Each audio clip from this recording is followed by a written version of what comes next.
Good morning, students, and I welcome you all in Monochromatic English School online classes. So today we are going to start class 4 English subject lesson 1, and the name of the lesson is The Boy and the Robbers. The Boy and the Robbers. Robbers का मतलब होता है लुटेरा। तो एक story है जिसमें एक लड़का और एक कुछ लुटेरे हैं जिनकी स्टोरीज इसमें लिखी गई हैं। ठीक है। स्टोरी स्टार्ट ऐसे होती है। In Persia when Cyrus the great was king, boys were taught to tell the truth. This was one of their first lesson at home and at school. In Persia, Persia जो है आज की जो देश है, ईरान देश है। वो करंट में नाम है, उसको बाद में नाम बदला गया था, लेकिन पुराने ज़माने में उसको पर्शिया बोला जाता था। ठीक है, पर्शिया। वहाँ का एक राजा हुआ करता था, साइरस। उस राजा का नाम क्या था? साइरस। और बहुत ही महान राजा था। ग्रेट का मतलब होता है बहुत महान। वहाँ पे क्या होता था, वहाँ पे जितने भी लड़के थे, जहाँ पे जो भी लड़के पढ़ते थे, boys were taught to tell the truth. उनको सिर्फ पढ़ाई यही जाता था कि सच हमेशा बोलो, हमेशा जो बोलो सच बोलो। And this was one of their first lessons at home and at school. मतलब ये उनका पहला लेसन होता था, घर पे भी और स्कूल में भी। None but a coward will tell a falsehood, said the father of young Otanes. कोई भी ऐसा नहीं था, लेकिन एक कोई कायर, कॉवर्ड का मतलब होता है कायर, will tell a falsehood. Falsehood का मतलब होता है झूठ बोल देना या झूठ की बातें करना।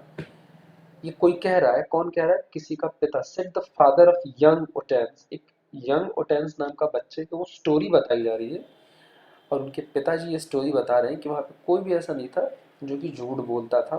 और कौन सा देश था? पर्शिया। और वहाँ का राजा का नाम क्या था? साइरस। ठीक है। और वहाँ पे सबसे पहला लेसन यही होता था, स्कूल में भी और घर में भी, कि हमेशा सच बोलना है। ठीक है। Truth is beautiful, always love it, said his mother. और उसकी मम्मी उसके ओटेंस को समझाती है कि ट्रुथ जो होता है, सच्चाई जो होती है, हमेशा खूबसूरत होती है, इसे हमेशा प्यार करो। When Otanes was 12 years old, जब ओटेन्स 12 साल का हुआ, his parents wished to send him to study in a famous school in a distant city. ठीक है। जब ओटेन्स 12 साल का हुआ तो उनके माता पिता ने उसकी इच्छा करी, सोचा कि इसको हम दूसरे स्कूल में, दूसरे बहुत दूर के, डिस्टेंट सिटी का मतलब होता है दूर के शहर में, लिखा हुआ ना डिस्टेंट सिटी, दूर के शहर में कोई बहुत ही फेमस स्कूल था। जैसे कि आपके अपने शहर में फेमस स्कूल है किड्स कार्निवल, उसी तरीके से कोई स्कूल था वहां पे, उसको बच्चों को पढ़ने के लिए भेजा वहां पे उसने। It would be a long journey and dangerous one. बहुत ही लंबा सफर था, जर्नी मतलब सफर, और बहुत ही खतरनाक जगह था, क्योंकि वहां पे मतलब बहुत सारे रास्ते से खतरे के रास्ते मतलब जाना होता था। So it was arranged that the boy should travel with a small company of merchants who were going to the same place. इसीलिए क्या हुआ, अरेंज का मतलब होता है व्यवस्था करना। तो ऐसी व्यवस्था की गई कि जो लड़का था वो कैसे जाए, should travel with a small company, एक छोटी सी कंपनी के साथ जाए। कंपनी का मतलब होता है कुछ झुंड के साथ, कुछ लोग जिसमें हो। और वो लोग कौन से थे? मर्चेंट्स थे, कुछ व्यापारी थे, जो कि उसी जगह पे जा रहे थे जहाँ पे उसको स्कूल में मतलब एडमिशन कराना था। Good bye Otanes, be always brave and truthful, said his father. अब उसके पिता ये कह रहे हैं, गुड बाय कहते हुए, टाटा कहते हुए ओटेन्स को समझा रहे हैं कि हमेशा बहादुर रहना और सच का साथ देना।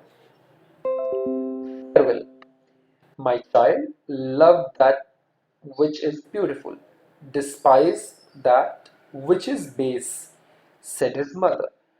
उसने वो समझाया कि बहुत अच्छे तुम्हारे पिता बोल रहे हैं और बहुत ही अच्छी बात है। Love that which is beautiful, हमेशा उसी चीज का प्यार करना जो खूबसूरत हो। और खूबसूरत इस स्टोरी में क्या बताया गया है? Truth is beautiful. ठीक है। Despise that what is base, मतलब इसकी चिंता मत करना कि किस आधार पे वो सच बोला जा रहा है, यानी किसी को अगर बुरा भी लगता है तो हमेशा उसकी बात को सच बोलना चाहिए। Said his mother. The little company began it's long journey. जो छोटी सी कंपनी थी, जो व्यापारियों की कंपनी थी, मर्चेंट का मतलब व्यापारी होता है, तो उसने स्टार्ट करी अपनी journey. Some of men rode on camel, some on horses. They went but slowly, for the sun was hot and the way was rough. कुछ लोग जो कुछ लोग जो सवारी कर रहे थे वो घोड़े पे सवारी कर रहे थे और कुछ ऊंट पे सवारी कर रहे थे। कैमल मतलब ऊंट, हॉर्स मतलब घोड़ा और रोड मतलब सवारी करना होता है। ठीक है, मतलब उसकी पीठ पे बैठे थे। वेंट बट स्लोली, वो जा तो रहे थे लेकिन बहुत धीरे धीरे। क्यों? कि सूरज बहुत गर्म था, मतलब बहुत ही तेज गर्मी पड़ रही थी। And the way was rough, मतलब जो रास्ता था वो बहुत ही ऊबड़ खाबड़ था, मतलब सही से सपाट रोड नहीं थी। Suddenly, towards evening, a band of robbers swooped down upon them. तभी अचानक से शाम होते होते एक बैंड ऑफ रॉबर्स, बैंड का मतलब होता है एक झुंड जिसमें 8-10 लोग होते हैं, रॉबर्स मतलब लुटेरे, स्वॉप डाउन मतलब उसकी उनके ऊपर हमला कर दिया, उन लोगों को कब्जा में ले लिया। अपने कब्जे में ले लेना। The merchants were not fighting man, जो व्यापारी थे वो लड़ाकू नहीं थे, वो लड़ नहीं सकते थे। They could do nothing but give up all their goods and money. वो कुछ नहीं कर सकते थे सिवाय गिव अप, का मतलब होता है कि छोड़ देना। जितने भी उनके सामान थे, गुड्स का मतलब जो भी वो सामान ले जा रहे थे व्यापार करने के लिए, या जो भी पैसे उनके पास थे, मनी मतलब पैसे, वो सब कुछ उसको दे देना चाहते थे, गिव अप कर देना चाहते थे कि भाई ले लो हमसे लेकिन हम लड़ाई नहीं करेंगे। उसके बाद क्या होता है? उसके बाद लिखा होता है well boy, what have you got. कोई उससे पूछता है, उस लड़के से जो उस लड़के के साथ जा रहा था, जो जिसकी मम्मी ने सिखाया था सच्चाई का साथ देने के लिए। Asked one of the robbers, एक लुटेरे ने उसमें से पूछा। As he pulled Otanes down from his horse, और ओटेन जो घोड़े में बैठा हुआ था उसको खींचते हुए वो रॉबर जो लुटेरा है उससे पूछता है कि क्या है तुम्हारे पास, जल्दी बताओ। 40 pieces of gold, answered the lad. Lad का मतलब होता है लड़का। तो उस लड़के ने जवाब दिया कि 40 पीस गोल्ड है मेरे पास। द रॉबर्स laughed, जो लुटेरे थे वो हंसने लगे। He had never heard of a boy with so much money as that. और उसने आज तक कभी इतने पैसों के साथ किसी लड़के को नहीं देखा है, और ना ही कभी सुना है। Never heard मतलब सुना है। That is a good story, he said. उसने कहा बहुत अच्छी बात। Well, do you carry your gold? Where do you carry your gold? तो उसने पूछा कि तुम्हारी जो सोना है वो कहाँ है? It is in my hat, underneath the leanings, answered the Utain. Utains ने जवाब दिया कि मेरे जो हैट है उसके नीचे कुछ कपड़े रखे, उसके नीचे रखे हुए। लीनिंग्स का मतलब कपड़ा होता है। Oh well, you can't make me believe that, said the robber. और रॉबर ने बोला, अच्छा तुम ऐसा बोल रहे हो, इतना सच बोल रहे हो, मुझे विश्वास नहीं हो रहा है। And he hurried away to rob one of the rich merchant. और he hurried away to rob, और उसने जल्दबाजी में उसको दूर किया और दूसरे मर्चेंट को लूटने चला गया। Away to rob one of the rich merchant, मतलब उसको छोड़ के वो दूसरे किसी जो व्यापारी था जो बहुत ही अमीर दिख रहा था, रिच मतलब अमीर, उसको लूटने चला गया। रॉब मतलब लूटना होता है और रॉबर्स मतलब लुटेरे होते हैं। ठीक है। Soon another came up and said, दूसरे आया उसके पास और उसने बोला, my boy, do you happen to have any gold about you. मेरे बच्चे, क्या तुम्हें पता है कि तुम्हारे पास ये गोल्ड कहाँ से है, कहाँ पे है, और कोई गोल्ड है तुम्हारे पास? Do you happen to have मतलब क्या तुम्हारे पास कोई गोल्ड वोल्ड की सिक्के हैं? उसने बोला, जब लड़के ने जवाब दिया, yes 40 pieces in my hat, said Oten. Again उसने सच बोला कि हाँ है, मेरे टोपी के अंदर है। You are a brave lad, and to be joking with robbers, said the man. ठीक है, उसने बोला कि तुम बहुत ही बहादुर बच्चे हो और तुम लुटेरे के साथ मजाक कर रहे हो, said the man, and he also hurried on to a more promising field. Promising field का मतलब ये होता है जिसमें सक्सेस दिखेगी। जैसे कि जो लुटेरे थे उनको ये नहीं दिख समझ पा रहे थे इस छोटे से बच्चे के पास भी सोने के सिक्के हो सकते हैं, और इसीलिए उन्होंने उसको छोड़ा। ही ऑल्सो हरिड, उस जल्दबाजी में था। एंड वो दूसरे किसी मर्चेंट के पास चला गया, जो व्यापारी था उसके पास चला गया। जो कि वो दिख रहा था, मतलब बहुत ही अमीर दिख रहा था उसके पास।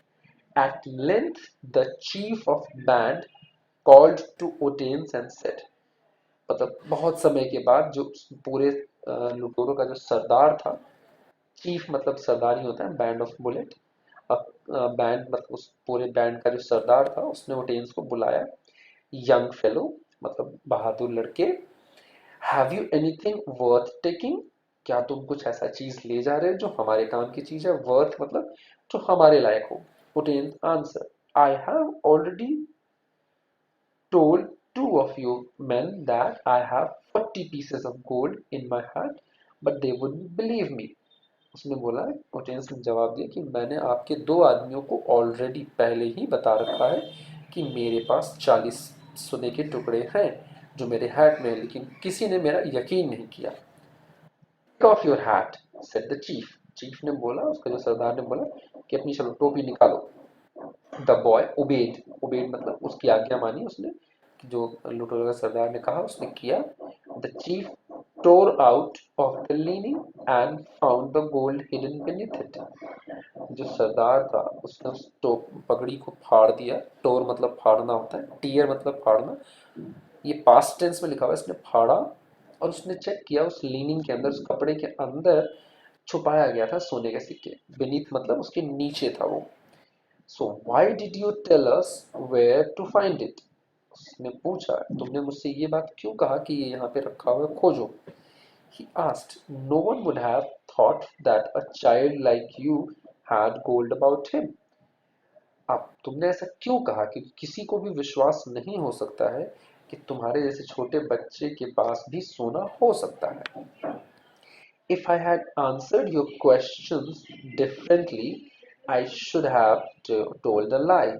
अगर मैं आपके प्रश्न का जवाब कुछ और देता, इसका मतलब होता कि मैं आपसे झूठ बोलता। Said Otanes, Otanes ने ऐसा कहा। And none but coward tells lies, और ऐसा कभी नहीं हो सकता, ये सिर्फ और सिर्फ कायर लोग कहते हैं। कॉवर्ड मतलब कायर होता है, ठीक है। तो ये रहा स्टोरी। अब इसके बाद क्या होता है देखो, इसके बाद बोलता है robbers chief was struck by his answer. जो रॉबर्स का जो चीफ था उसके दिमाग में एक सोच आई। स्ट्रक का मतलब होता है तुरंत उसके दिमाग में आइडिया आया। He thought of number of times that himself had been a coward. उसके दिमाग में ये आया कि इसका मतलब ये है कि वो भी कितनी बार कायर बना होगा, क्योंकि उसने भी कई बार झूठ बोला होगा। Then he said, you are a brave boy. उसके बाद उसने बोला कि तुम एक बहादुर बच्चे हो, and you may keep your gold, और तुम अपना सोना रख सकते हो। हियर इट इज, उसने उसको देते हुए। माउंट योर हॉर्स, हॉर्स पे अपना चढ़ाओ मतलब अपनी सवारी रखो, सब कुछ जो भी आपका सामान है वो मतलब रख लो।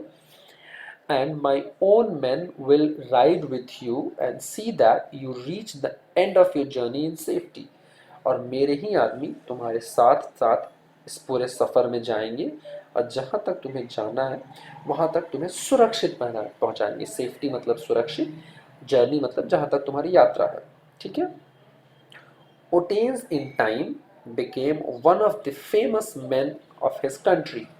He was the advisor and a friend of two of the kings who succeeded Cyrus. मतलब वो ओटेन्स जो था दो बार बहुत ही मतलब कि बहुत ही फेमस हुआ अपने कंट्री में, अपने देश में, और वो एडवाइज़र बना दो दोस्तों का। किसका? साइरस के बाद कि जो दो राजा हुए वो उसके दोस्त भी हुए और उनका एडवाइज़र भी बना। एडवाइज़र का मतलब सलाहकार, जो कि सही सलाह देता हो, सच्ची सलाह देता हो, ठीक है स्टूडेंट्स। अब मैं इसके कुछ आपके डिफिकल्ट वर्ड्स और उसकी मीनिंग्स लिखवाता हूँ, ठीक है स्टूडेंट्स। सो ये कुछ डिफिकल्ट वर्ड्स हैं जिनकी मैंने हिंदी और इंग्लिश में दोनों लिखी हुई हैं। सो तो पहला वर्ड है ग्रेट। ग्रेट का मतलब होता है महान। महान को हम इंग्लिश में फेमस भी बोलते हैं। जो बहुत ही महान राजा हुआ करते थे, या राजा के सेंस में हम हमेशा ग्रेट का इस्तेमाल करते हैं। या कोई भी अगर कोई ऐसा इंसान हो जो कि बहुत वर्ल्ड फेमस हो गया हो, तो हम उसके लिए भी ग्रेट का इस्तेमाल कर सकते हैं। ट्रुथ सभी को पता है, सच्चाई होता है। कॉवर्ड मतलब डरपोक, एक ऐसा इंसान जो बहुत ही चीज़ से डरता हो।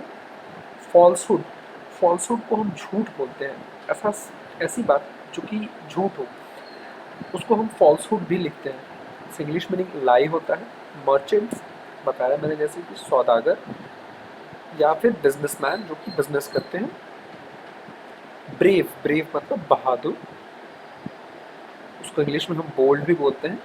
डिस्पाइज, डिस्पाइज का मतलब होता है घृणा करना, यानी somebody who hates someone, और उसको इंग्लिश में हम डिस्पाइज भी बोलते हैं। यानी अगर हम इसका सिनोनिम्स देखें यानी कि सेम मीनिंग, तो डिस्पाइज भी होगा और हेट भी होगा।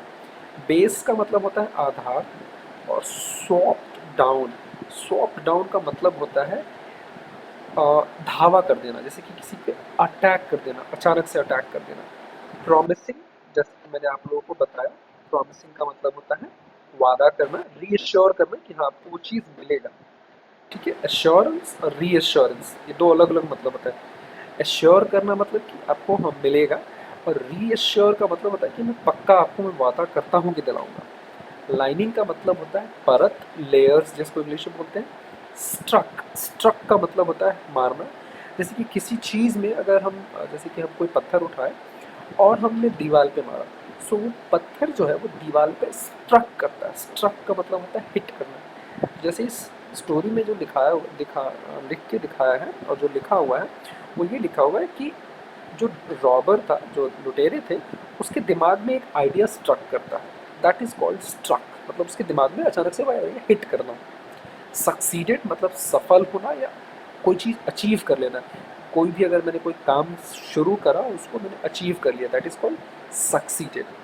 ठीक है स्टूडेंट्स, तो आपको ये करना क्या है कि ये सारे वर्ड मीनिंग अपने नोटबुक में पहले लिखना है, याद करके हम एक छोटे से वीडियो क्लिप बना के आप हमें व्हाट्सएप पे शेयर कर सकते हैं। और मैं आप सभी से एक रिक्वेस्ट करता हूँ कि हमारा जो किड्स कार्निवल स्कूल का जो चैनल है वो प्लीज़ उसे लाइक कर दें, ताकि आप लोगों को जो भी नई वीडियोस आती हैं वो आप लोगों को टाइम टू टाइम पता चलता रहेगा।